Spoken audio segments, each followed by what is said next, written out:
Problem ये है कि हम कोई भी जो चीज़ है उसके नेगेटिव उसका यूजेज बहुत ज़्यादा करते हैं, चाहे वो फिर ये सेल फ़ोन हो, चाहे फिर वो आपके रिलेशंस हों, जहाँ पर आपको एडवांटेज मिल जाता है ना, हम उसको फॉर ग्रांटेड ले लेते हैं। तो मेरा ख्याल है कि ये एक ऐसी चीज़ है जिसको हमने फॉर ग्रांटेड ले लिया है कि हम इसको पॉजिटिव यूज़ करें और उतने यूज़ करें जितना इसका है। इसके लिए आप अपनी ज़िंदगी का बेहतरीन वक्त, मुझे इस बात पर हंसी आती है कि हम फेसबुक जो है या आपके इंस्टाग्राम फ्रेंड्स हैं उनको ज़्यादा टाइम दे रहे होते हैं, और जो आपकी सराउंडिंग में लोग बैठे हैं, मुझे ये गिला है उन लोगों से कि जो कि इकट्ठे बैठकर फ़ोन पर जो है ना वो बात कर रहे होते हैं, और जो साथ बैठा उसको इग्नोर कर रहे होते हैं। उसमें कई बार मैं खुद भी आता हूँ कि ऐसा होता है कि मैं घर में बैठा हूँ और मैं फ़ोन यूज़ कर रहा होता हूँ। मेरा ख्याल है कि अगर इस चीज़ को ज़रा कट डाउन कर दिया जाए तो एडिक्शन हो गई है। आप एडिक्शन, ये एडिक्शन है ना, फिर वही बात है, नेचर नहीं है ना कि हम मिल्टन नहीं है हमारे अंदर, तो हम इसको ओवरकम कर सकते हैं। आपको है कि घर में जो कहते हैं कि बच्चों से कहने जब हम खाने के टेबल पे बैठे हों या बात कर रहे हो तो फ़ोन बिल्कुल इस्तेमाल नहीं करना। हाँ, बिल्कुल ऐसा होना चाहिए। और मैं तो कहता हूँ, इवन दो मैंने खुद इम्प्लीमेंट किया है अपने ऊपर कि मैं खाना खाते हुए पहले मैं भी देख रहा होता था, अब मैं बिल्कुल नहीं देखता हूँ कि भाई नहीं। और मैंने एक सर्टन टाइम तक रखा हुआ मोबाइल के, मैंने इस टाइम के बाद मैंने मोबाइल को हाथ नहीं लगाना है। ये फजूल एक ऐसी चीज़ है जो कि आपको इतना डिफरेंट, और अच्छा एक और बकवास इसकी ये भी है, डिप्रेशन देती है कि आप बहुत सारी चीज़ों को एक्सप्लोर कर रहे होते हैं। और मैं हमेशा मेरा मानना है कि आप जितना ज़्यादा जान लेते हैं उतनी ज़्यादा परेशानियाँ, इग्नोरेंस इज अ ब्लेसिंग, इसीलिए तो मेरा ख्याल है कि बहुत कम है कि आप जितना इसको कम यूज़ करें ज़्यादा बेहतर है। बाकी ऑल्सो हमने देखा है इंस्टाग्राम पे, बिकॉज हर बंदे को शौक होता है कि अपनी बहुत अच्छी चीज़ दिखाएं, अच्छा खाना दिखाएं, ना कोई रोता हुआ खुद को दिखाएगा, तो आपको लग रहा था यार बाकी तो सब बड़े खुश चल रहे, मैं अपनी ज़िंदगी में क्यों नहीं चल रही। बिल्कुल सच आपके लिए भी एग्जैक्टली यही सेम सवाल है कि आपको लगता है कि अगर फ़ोन ना होता तो ज़िंदगी, फ़ोन ना होता तो रिलेशनशिप्स बहुत अच्छे होते, चाहे वो आपके पेरेंट्स के साथ हैं, मियाँ बीवी के साथ है, या बच्चों के साथ, क्योंकि आजकल शौहर घर आते हैं तो वो फ़ोन में लग जाते हैं, तो बीवियाँ कहती हैं पूरे दिन से आप अभी आए हो तो फ़ोन में लग गए हो, तो ये इससे बड़े कॉन्फ्लिक्ट स्टार्ट हो गए हैं। और फिर वो बॉन्डिंग ख़त्म हो गई, वो रिस्पेक्ट ख़त्म हो गई। किसी घर में शादी है, व्हाट्सएप पे कार्ड भेज देते हैं, हम तो सोच भी नहीं सकते थे, मेरे वालिद साहब तो कहते थे हो ही नहीं सकता जब तक घर आके तरीके तमीज के साथ आप एक तरीका कार है ना खानदानी। कार्ड्स खत्म हो गए, जहां कार्ड्स खत्म हो गए हैं, कार्ड हम जो लिखते थे, वो जो एफर्ट करते थे, एग्जैक्टली एफर्ट खत्म हो गई है, तो वो प्यार भी खत्म हो गया है। हैप्पी बर्थडे है तो जी एच और बी लिख दिया है, मतलब कोई एफर्ट नहीं है, तो वो हैंड कनेक्शन ही नहीं है। अपनी बात है कि आपको सिर्फ लिख दे के सालगिरह मुबारक हो या हैप्पी बर्थडे, पोस्ट कार्ड आने का खुशी, वो एक अब रिश्तों में ना एफर्ट खत्म हो गई है। तो आई थिंक हमें भी, मुझे भी कभी कभी इतना फील होता है कि यार कोई ऐसी जगह चले जाओ जहाँ साला सिग्नल ही नहीं आता हो, क्योंकि ये एक ऐसा आपकी प्राइवेसी इसने डैमेज की है। आपको कभी भी कहीं भी दुनिया में कोई भी कांटेक्ट कर सकता है, आपका नहीं दिल चाह रहा किसी से बात करने का, लेकिन आपका फ़ोन पड़ा है, आपको उठाना पड़ेगा। तो कभी कभी ऐसा होता है कि यार ये हेडेक हो जाती है, एक चीज़ ऐसा लगता है जैसे कोई बैठ के हमें देख रही है, तो वो सही है। हाँ, अरे आप कोई बात, आपने अगर एक चीज की सर्च कर ली, फर्नीचर आपने नोटिस किया, उसके बाद आप फेसबुक पे जाएंगे, आपको वही फर्नीचर, आप बात नहीं कर रहे हो, नहीं मदिया ये फोन सुनता है, आप कुछ बोलो सामने से जानी शुरू हो जाती है। उसके बाद आप कोई भी बात करें और आप सिर्फ गूगल अपना खोलें और गूगल के जाके सर्च पे आप कुछ लिखना ही शुरू करें, तो वो जो आप बात कर रहे होते हैं ना, वो आपको सामने रेलेवेंट सारी जो है पोस्ट आना शुरू, वो सामने आ जाता है, आपको ऑप्शन दे देता है। सच है, रील्स आना शुरू हो जाती हैं अजीब। तो अब भाई वो वाली जो बात कहते हैं ना कि दीवारों के भी कान होते हैं, ये हम उस दौर में जी रहे हैं कि कि जिसमें दीवारों के भी कान है। अच्छा मुझे बताएं, आपने जैसे हमने पहली बात भी की कि आपका डिसीजन जब आपने लिया था कि आपकी एक मैरिज है उसको टर्मिनेट करने में, मैं कहती हूँ कि बजाय कि आप एक टॉक्सिक ज़िंदगी में रह रहे हो, क्योंकि टॉक्सिक ज़िंदगी में रहना भी आपके बच्चों के लिए बड़ा तकलीफदेह है। बिल्कुल। आपको लगता है आपके बच्चों ने उसे सफ़र किया या फिर आपने अपने बच्चों को लेकर इसमें सफ़र किया? आई थिंक ओवरऑल हम सब ने ही सफ़र किया,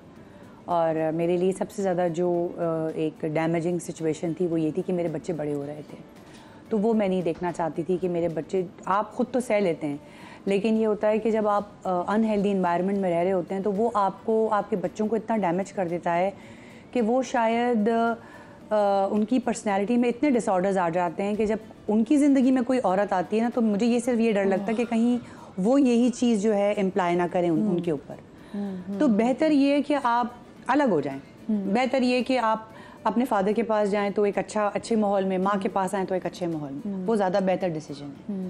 तो मेरे ख्याल से अब मुझे समझ आती है कि बहुत पहले ले लेना चाहिए था मुझे। बच्चे मिलते हैं अपने फादर से? जी जी बिल्कुल मिलते हैं, और मिलना भी चाहिए। हाँ ये बात।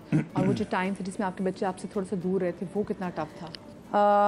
4 साल का टाइम था मदिहा वो, और मेरे लिए, मैं अपने बच्चों से नहीं मिली थी, मेरे लिए वो ज़िंदगी का मुश्किल तरीन टाइम था। क्योंकि मैं तो ये कहूँगी कि अल्लाह ताला कभी भी किसी भी माँ बाप को औलाद का गम ना दे, चाहे वो कुछ भी हो। क्योंकि औरत सब कुछ बर्दाश्त कर सकती है, बट औलाद की कोई चीज़ ऐसी हो जो वो बर्दाश्त नहीं होती है। लेकिन बस वो भी एक अलग जर्नी थी। अल्लाह ताला ने बड़ा करम किया मुझ पे कि वो भी जर्नी निकल गई। लेकिन मैं अभी उम्रे पे गई थी तो बड़ा मैं एक स्पेशल अर्ज़ी अल्लाह के पास दे के आई थी, तो समझे मौजज़ा ही हुआ है। तो लेकिन होते होते 4 साल गुजर गए। 4 साल तो बड़ा मुश्किल, जिसमें स्पेसिफिकली जब कोई ओकेजन्स आते होंगे वो तो और ज़्यादा तकलीफें होती होंगी। बहुत ज़्यादा। अच्छा, हम पिक्चर्स भी चला है। ये मेरा बीच वाला बेटा है कबीर, अब्दुल कबीर। हाँ, और जो छोटे वाली है तो आपकी बड़े बेटे दानियाल जी। और जो छोटे वाले हैं वो तलाल खान है, वो अभी he's 12, वो क्लास 6 में है। सबसे ज़्यादा से बेटों में आप किससे अटैच हैं? सच बताऊं तो तीनों से ही बहुत अटैच हूँ, लेकिन जो मेरा बड़ा वाला बेटा है उसके साथ मेरी कुछ अलग से बॉन्डिंग इसलिए क्योंकि हम जब साथ बड़े हुए हैं ना, तो मैंने और उसने बहुत सारी कॉम्प्लिकेशंस, बहुत सारी डिफ़िकल्ट टाइम्स साथ देखे हैं, तो वो एक अलग बॉन्डिंग है उसके साथ मेरी। अच्छा, वैसे आप इकलौती औलाद थी, तो उसके बाद जब अल्लाह पाक ने आपको 3 बेटे, जो 3 बेटे जब साथ चल रहे होते हैं और आपके साथ होते हैं, तो कितना मज़ा था कि अल्लाह मियां ये तो मेरे भाई है। अच्छा, मुझे पहले नहीं इतनी फीलिंग आती थी, लेकिन अब माशाल्लाह सब इतने जल्दी इन्होंने कद निकाल ली है, तो अब जब मैं जाती हूँ तो मेरे लिए बड़ा प्राउड मोमेंट होता है। माशाल्लाह मेरा छोटा वाला भी मुझसे लंबा हो गया है, माशाल्लाह। तो अब मेरे लिए बहुत प्राउड मोमेंट है कि मेरे 3 बेटे हैं और अल्लाह इनको ज़िंदगी इलाही आमीन, इलाही आमीन। अच्छा, क्योंकि आप लोग 2 भाई थे, तो जब आपके यहाँ बेटी की पैदाइश हुई, कभी आपको ज़िंदगी में बहन की कमी महसूस हुई कि यार हमारी भी एक बहन होती? तो कहते हैं ना बहनें चीज़ों को समेट लेती हैं। शुरू से ही एक मैंने पहले भी बताया कि मेरी वैसे स्टेप 3 सिस्टर्स थी, और इंडस्ट्री में मेरी बहुत सारी बहनें हैं। मैं 90% तो मेरी बहन ही बना लेता हूँ, तो मुझे इसमें कोई कमी नहीं है। और जब बेटी पैदा हुई तो मेरी वालदा ने भी यही कहा था कि तो तुम्हारी बहन भी आ गई है। तो मैं कहता हूँ कि अल्लाह का करोड़ शुक्र है कि अल्लाह ने, मैंने जो चाहा, जो मांगा, अल्लाह ने मुझे सब दिया है। अगर इसके बाद भी मैं नाशुक्री करूँ तो फिर नहीं है। मेरा ख्याल है कि और इससे बढ़कर क्या चाहिए कि आपको रिश्ते भी दिए, औलाद भी दी, आपको जो है वो प्यार करने वाले लोग भी दिए, सब होने के बावजूद भी अगर आप भर नहीं रहे हैं ना, तो फिर आपके अपने अंदर प्रॉब्लम है। बाकी सब चीज़ें सही हैं। आपके अगर आप दोस्त अच्छे मिल जाएं, वो बन जाएं, तो ये भी अल्लाह की ब्लेसिंग होती है। बच्चों में आप सबसे ज़्यादा किससे करीब हैं? मेरी बेटी जो है ना, वो उससे मेरा बहुत ज़्यादा है। माशाल्लाह से मैं कभी जाऊँ घर लाहौर, तो डू यू बिलीव मदिहा कि जब तक वो मेरे पाँव दबा के मुझे सुला ना दे, वो सोती नहीं है। वो इतनी माशाल्लाह से ओबीडियंट है और इतनी प्यारी है वो। तो अल्लाह का मैं कहता हूँ कि जितना मैं शुक्र अदा करूँ ना उतना कम है कि अल्लाह ने मुझे हर तरह से नवाजा हुआ है। शुक्र अल्हम्दुलिल्लाह। अच्छा, आपके बच्चों में से किसी का रुझान है इंडस्ट्री में आने का, फील्ड में? नहीं, वो हमारे, अच्छा आपको ये भी एक सच है, हमारे घर में टीवी तो है, लेकिन टीवी पर देखता कोई कुछ भी नहीं है। मुझे खुद टीवी देखे हुए कोई 8-10 साल तो हो गए हैं। मैं अपने प्लेस भी नहीं देखता। और आपका तो काम ही सारा टीवी का, तो बच्चे आपके प्लेस देखते हैं? ना होने के बराबर नहीं देखते। हमारे वो है ही नहीं, टीवी नहीं है उस तरह से कि वो देखें, और बहुत कम चलता है हमारे घर में टीवी। मेरा ख्याल है कि टीवी हमारा जो है ना वो कैमरास के लिए यूज़ हो रहा होता है। तो मेरे कोई ऐसा फैमिली में नहीं है कि इंटरेस्ट भी हो। मैं खुद जो है वो नहीं देखता हूँ कि मैं कहूँ कि यार कि मुझे अपना कोई प्ले देखे हुए सालों गुजर गए। मेरा ख्याल है लास्ट मैंने अपनी मूवी देखी थी, और वो भी जब मैं फेस्टिवल पर गया था टिफ पे, वरना मैं अपना काम भी नहीं देखता हूँ। और दूसरों का काम तो दूर की बात है, मैंने अपना काम मैं वो भी नहीं देखता हूँ। मुझे अच्छा ही नहीं लगता है। इवन तो अभी आपने जब वो पैकेज चलाया तो मैं देख के हंस रहा था कि यार ये मैं हूँ तो मुझे नहीं अच्छा। तो इसी तरह से मेरा ख्याल है कि मेरा अपना इंटरेस्ट नहीं है, तो बच्चों का भी बिल्कुल कोई इंटरेस्ट नहीं है। लेकिन अगर बच्चे कल आप वो ख्वाहिश का इजहार करते तो सपोर्ट करेंगे आप इनको? नहीं, मैंने अभी वही बात बोली है कि 25-26 करोड़ आवाम में से 0.0012% लोग हैं जो इसमें अपने नाम कमा पाते हैं। तो ये रिस्क फैक्टर है। आप मैंने बहुत सारे ऐसे लोग देखे हैं, आपने भी देखे जिन्होंने पूरी अपनी ज़िंदगी इसमें बर्बाद कर दी है, और आज भी वो कुछ नहीं कर पा रहे होते हैं, और वो छोटे छोटे कैरेक्टर्स कर रहे होते हैं, और उसी लाइफ को जीने की कोशिश कर रहे होते हैं कि अब कुछ हो जाएगा, अब कुछ हो जाएगा, और पूरी ज़िंदगी स्पॉइल हो जाती है। सर क्योंकि आपकी फीमेल फैन फॉलोइंग भी बड़ी रही है, तो बेगम कितनी वैसे इसमें कंसर्न रहती थी आपकी?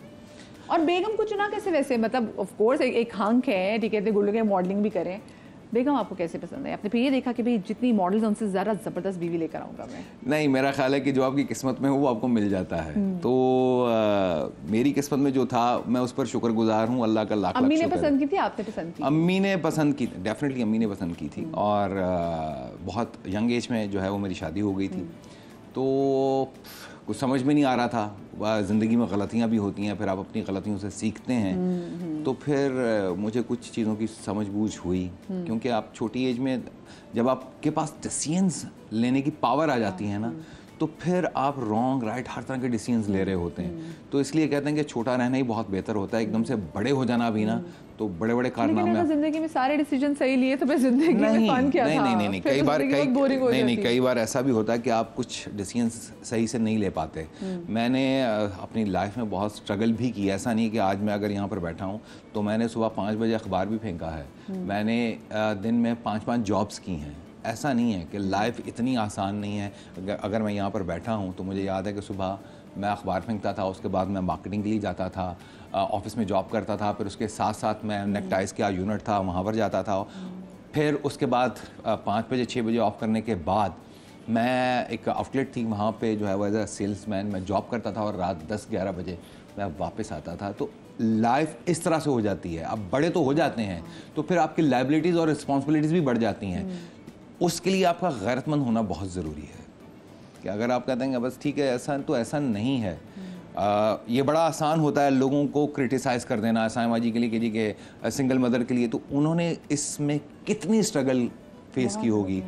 लोगों की बातें, रवैये, अपनी औलाद के बिहेवियर्स, तो इतना आसान नहीं होता है किसी को आप किसी एक बात पर लेकर जज कर लें कि ये ऐसा क्यों है और ये वैसा है।